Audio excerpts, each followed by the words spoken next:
All right, Knicks fans, we need to talk. Because what's happening at the center position right now is honestly driving me a little crazy. And I don't think enough people are talking about it the right way. So stick with me for the next few minutes. Because there's a lot to unpack here. And if you agree with even half of what I'm about to say, smash that like button right now before you forget. Because it genuinely helps this channel more than you know. Let's start with the elephant in the room. Mitchell Robinson is gone. He walked into free agency and Boston handed him a 3-year deal worth just under $48 million. And just like that, one of the most athletic, high-motor bigs this roster has had in years is wearing green now. And look, I get it. Business is business. Players chase the bag. That's the league we live in. But it still stings watching a guy who fought through injury after injury to give us energy off the bench walk out the door for a payday somewhere else. That's the reality of this era of the NBA. Loyalty only goes as far as the largest number on the contract. Now, here's where it gets interesting, and honestly a little confusing, if you've been following the front office's moves this summer. Instead of running it back with what we had, the front office decided to move on from Ariel Hikporti entirely. Just cut him loose. And in his place, they brought in Andre Drummond, a guy who spent the last 2 seasons in Philadelphia averaging 6.5 points and 8.5 rebounds a night, starting in 25 of the 63 games he played. Now, don't get me wrong. Drummond can still rebound with the best of them.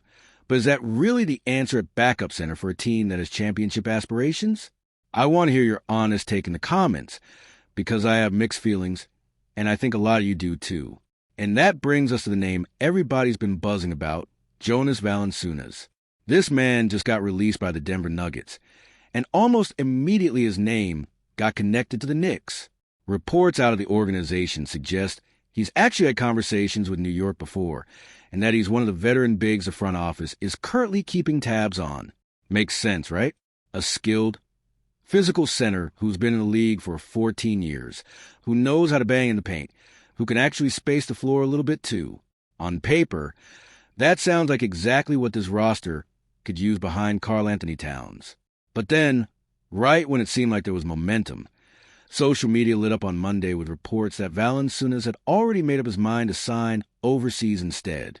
A Lithuanian club, Žalgiris Kaunas, had reportedly been circling him, and one outlet flat out said the deal was basically done. That would have taken him completely off the board for New York. Naturally, everybody panicked for about 5 minutes, myself included if I'm being honest with you. Except Valanciunas himself shut that down.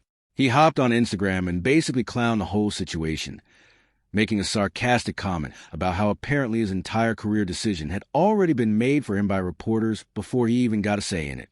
So let that sink in for a second. The man hasn't signed anywhere. Nothing is done. If the Knicks are still serious about bringing him in, the door is still open right now. Today, as we're talking about this, here's my honest opinion, though, and I want to be real with you all. Time is not exactly on the Knicks' side here. This team just came off a deep playoff run out west. They're going to be dealing with roster business, cap questions, and everything else that comes with contending for a title. Meanwhile, you got a proud, accomplished veteran who has options on the table in Europe, too. If New York wants him, they need to stop sitting back and actually make the move. Because sleeping on a player of this caliber for a minimum deal at backup center would honestly be malpractice from the front office at this point. Let's talk about what he actually brings to the table, too, because I don't think people fully appreciate what kind of season he just had. Playing behind Nikola Jokic of all people in Denver. In 65 games, only 6 of them starts, averaging just 13.5 minutes a night. The guy still put up 8.5 points and 5 rebounds a game. That's efficient production and limited run behind arguably the best offensive big man alive. Now, yes, his playoff minutes got squeezed down to barely 6 minutes a game across 4 appearances. And I understand why some of you are going to point at that and say he's on the decline. But let's be honest, that's a role and a rotation issue in Denver, not necessarily a reflection of what he could give a team like the Knicks in a clearly defined backup role. And that's really the tension here, isn't it?